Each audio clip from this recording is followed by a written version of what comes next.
The Fulari and Coca staff clinic in Ikeja seems normal from the outside. Inside, however, are these Rotarians. Concerns over well-being of women paramount in their minds. Of principal concern is the family and planning for the children in the community. A lot of people believe that when you're talking about family planning, even some men, they believe if my wife is doing family planning, that means she would be promiscuous, she'll be having extramarital affairs. It's not that. That is why even we have the male involvement. That is why, and I'm happy that we have a lot of men amongst us today. The focus on this day is reducing child and maternal mortality rates in Nigeria. Organizers here will educate participants on methods to adopt. Before ending up, I must say that the essence of us going outside there to sensitize people is because of our position in Nigeria.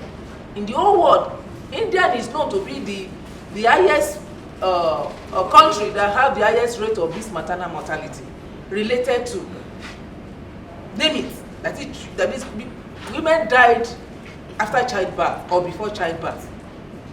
It was related to overpopulation, lack of health care, name it. Most of the people that transport their people to India is usually private institutions or private hospitals they take them to, not their own public. When you get to their public, you will thank God for your life.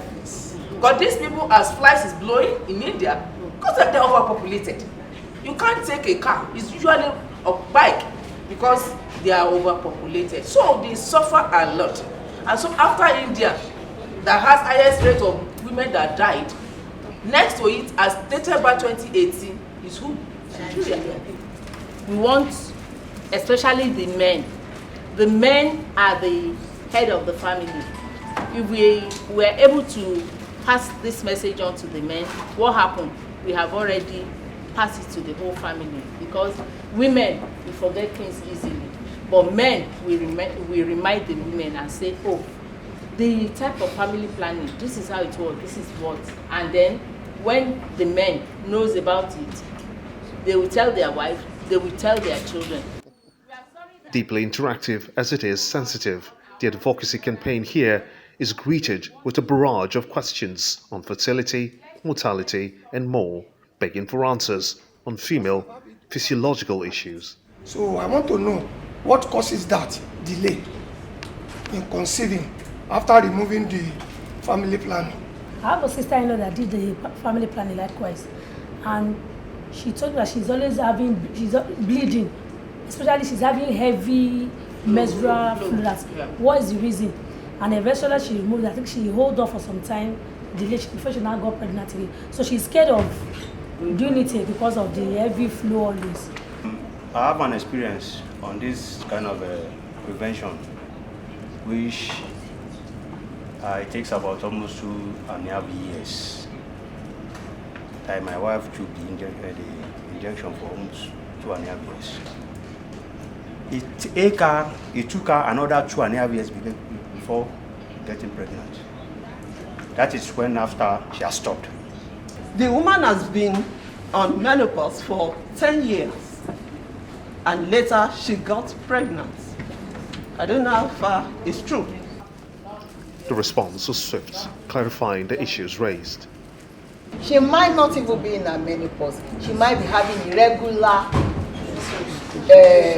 circulation. You understand? She wasn't in her menopause, but she was not menstruating. But she did not find out, and she did not go for medical care. Nurses cares, every other team members, the medical team cares, but God cares. So 1% may still get pregnant even after their menopause. It's because the menopause years are setting, but God now decides to say, no, I'll still work on this system. Question 2, delay after family planning. Now we have different methods. And with this method, there are some methods that can be okay for A, that B is not supposed to uptake. We have updates, we have more knowledge, we have a lot of research now. Unlike before that, you just call a woman, you do this B, or you just call a woman, come and do this, or they go to under pretext, or in a chemist to go adopt one method or the other. But if you do it right and you do some method, then you'll be able to know that this method, like a woman that wants to stop having children, there are some methods that is better for her. But a woman that just got married has a child and is ready to have another one after a year or 2 or 3, there's a method that you want to do for such woman, and those things are still there and may still be working. So the earlier you remove, the better for you. Not that you remove it today and you expect not to see your menses the next day. And it depends on method, she was telling me, because if it's IUCD, you remove it today, the next day, if it's your ovulation period, you can get pregnant. In a society that hardly sees the need for family planning despite sustained campaigns like this one, it has become increasingly tough to convince many otherwise. The bane being tradition, customs, and religion in part. According to the World Health Organization, 1 of 22 mothers died during childbirth. In Nigeria, advising men to encourage their partners to register for family planning beckons. Death from childbirth no doubt traumatizes many. Preventing this for Rotary Club requires all concerted efforts to checkmate mortality rates at childbirth once and for all.